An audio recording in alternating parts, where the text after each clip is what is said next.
Bismillahirrahmanirrahim. Alhamdulillah. Vassalatu vassalamu ala rasulillah.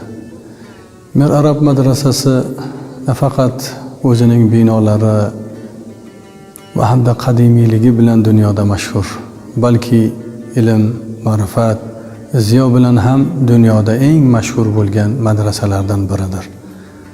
Bu madrasada muftiylar, qozilar, ulamolar, tariqat peshvolari, buyuk zotlar ta'lim olganlar.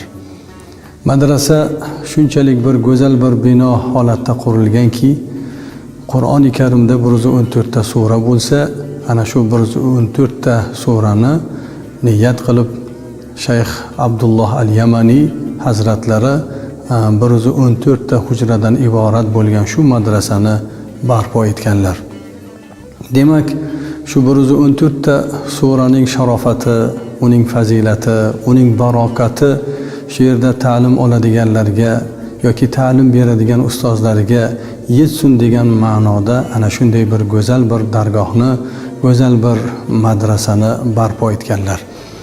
Madrasaning barpo etilishligi shu xalq, shu yurtda yashayotgan xalqning ilmda, ma'rifatga, ziyoga tashna bo'lganlari uchungina ana shunday bir go'zal bir dargoh azaldan 5 asrki bu barpo etilgan. Bugun ham ushbu madrasada 130 ta talabalarimiz diniy va dunyoviy fanlardan juda ko'p ilmlar, juda ko'p ma'rifat va ziyodan bahramand bo'lmoqdalar. Ular uchun yaratib berilgan imkoniyat, ular uchun yaratib berilgan sharoitlar shunchalik bir balandki, bunga kelib ta'lim olgan yoyinki o'zi shohidi bo'lgan inson zavqlansa, xursand bo'lsa, arzugulik darajada yetgan. Mir Arab madrasasida tahsil olayotgan talabalar uchun shu madrasaning yon qismida juda bir katta shinam bir bino barpo etildi. U binoda talabalarimiz ovqatlanishliklari bemalol 150-200 ta talaba ovqatlanishliklari uchun juda bir shinam oshxona barpo etildi. Va qolaversa uning oldida esa 200 ta talaba tahorat qilishliklari uchun shinam bir tahoratxona qurildi.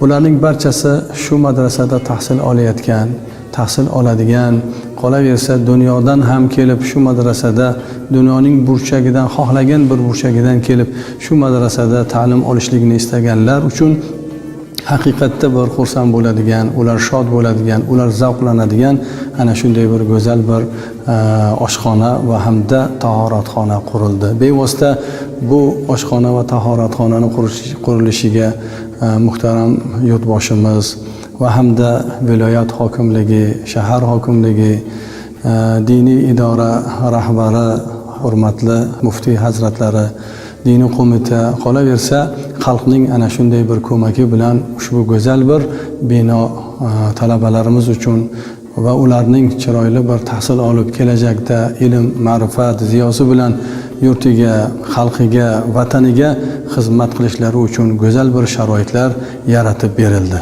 Yurtboshimiz ta'kidlayotganlaridek, shu yurtimizdan yana Imom Buxoriylar, Imom Termiziylar, Naqshbandiylar va buyuk zotlar yetishib chiqishi uchun shunchalik bir hissa qo'shilayotgan ekan, Xudo xolasa ushbu Mir Arab madrasasidan, qadimiy go'zal bir dargohdan Imom Buxoriylar, Imom Termiziylar, Imom Naqshbandiylar va hamda Burhoniddin Marg'inoniylar kabi buyuk zotlar kelajakda Xudo xolasa yetishib chiqadi.